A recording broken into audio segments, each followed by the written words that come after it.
Is Etsy a good place to sell baked goods? Well, as a matter of fact, it is a great place to sell baked goods. But in order for you to do this successfully and profitably, you need a few things in line before you get started selling baked goods on Etsy. And we're going to dive into that question right now.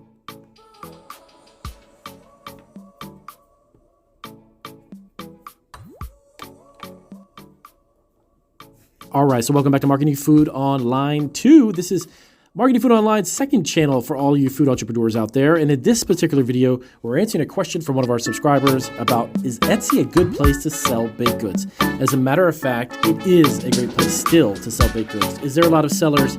Yes, there is. But what separates the people who are profitable from those who are not is simple marketing. Once you have a store up on Etsy, or any platform for that matter, is you need to market it. You cannot just simply open a store and expect people to find your products.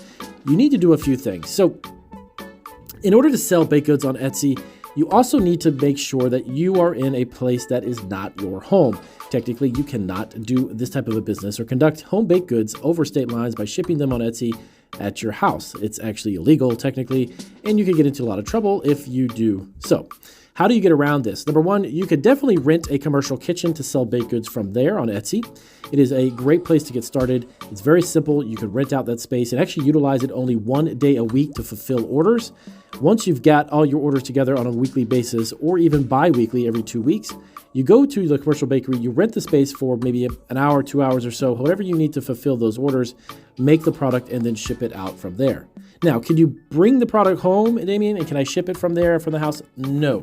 You'd have to either work out an arrangement with the commercial kitchen or actually see if you were working out of a commercial incubator, as it's known, a kitchen incubator, and that allows you to conduct your business and not simply just make your food product from there. So you would have the ability to ship your products directly from the incubator, from the kitchen itself, to your customers, and that would be completely legal. But you need to make sure that you've got yourself a business license. Make sure you have a food business insurance policy, and make sure you've got any additional permits or licenses that the city or the county that you're working from are going to require from you. Now, do baked goods sell like crazy on Etsy? Yes, they can and they do. In order for you to make that profitable, you need to make sure, though, that the selling price point per transaction is around $30. And here's the reason why. When you start to sell on platforms, just like Etsy, for instance, or Amazon or eBay, there is associated fees that are with every transaction. There are fees when you ship a product, when you sell a product, and even when you transact it.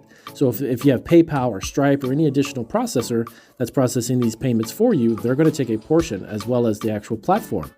So on Etsy, they're going to take a percentage. And then you're going to have to ship the product. Now, there's obviously two ways that you can ship baked goods from Etsy. You can charge your customer based upon the zip code of where they live and, of course, where you are shipping from. Or you can set a flat fee, or you can actually even do it for free.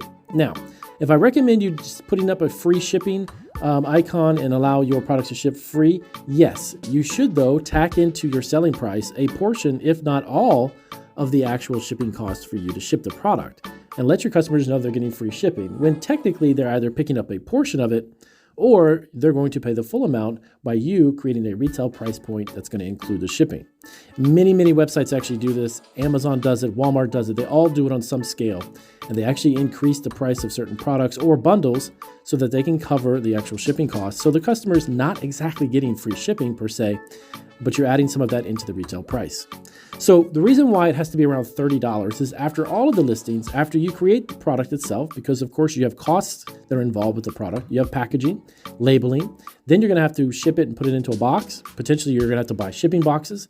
There's a lot of other things that go on with the transaction, one singular transaction. So in order for it to be really profitable for us, we've been online for over 12 years. We have figured out that the average selling price of a product and transaction for us is around $28 to $35. So that sweet spot is around $30. And when you do that, that allows you to be profitable, obviously stay in business, and you're able to offer your products and continue to do business online. So is Etsy a good place to sell baked goods? It is. You do need to do some marketing. You do need to do some social media promoting. You don't necessarily need to run ads, but you need to tap into at least 2 platforms on social media. Out of all the social media platforms that are out there, the 2 that work best for us has actually been Facebook and Twitter. The reason being is that when you post something on Twitter, what allows your product or your listing to do when you create the tweet is there's an external link that's clickable. That link will take them directly to your Etsy listing in your Etsy shop and allows somebody, if they find it on Twitter, they can instantly buy the product. Now, if you're on Facebook, the same thing goes for that. If you create a post, you create content, you need to have a page dedicated, by the way, specifically to your baking business on Etsy. Create a Facebook page that is whatever, Susie's Bake Shop from Etsy. Whatever it may be, create a dedicated page to it. Don't use a personal page and don't use any other types of form of pages, but simply create a business page. And from there, you can create posts and content and links back to your stores. If you're on eBay, Etsy, Amazon, or Walmart.com, all of these at the same time, that's fine. Shopify stores, whatever it may be. But just keep in mind that you need to have a Facebook page dedicated to your business. Create content, images, even short videos explaining maybe how you make your products, where it ships from, how you came up with the idea. Whatever the content is, make sure there's links that go back to your store. So with that being said, those are some basic understandings. Yes, Etsy is a great place. If you have a baking business, if you love to bake, if you love to make all kinds of baked goods, that's a platform you can sell on. But don't just sit back and expect it to actually run itself. You need to actively be out there marketing and promoting your product online. So this was helpful. Definitely give us a big thumbs up. And remember to subscribe to our channel. We have hundreds of new videos here on Marketing Food Online too. And I'll see you guys in our next video.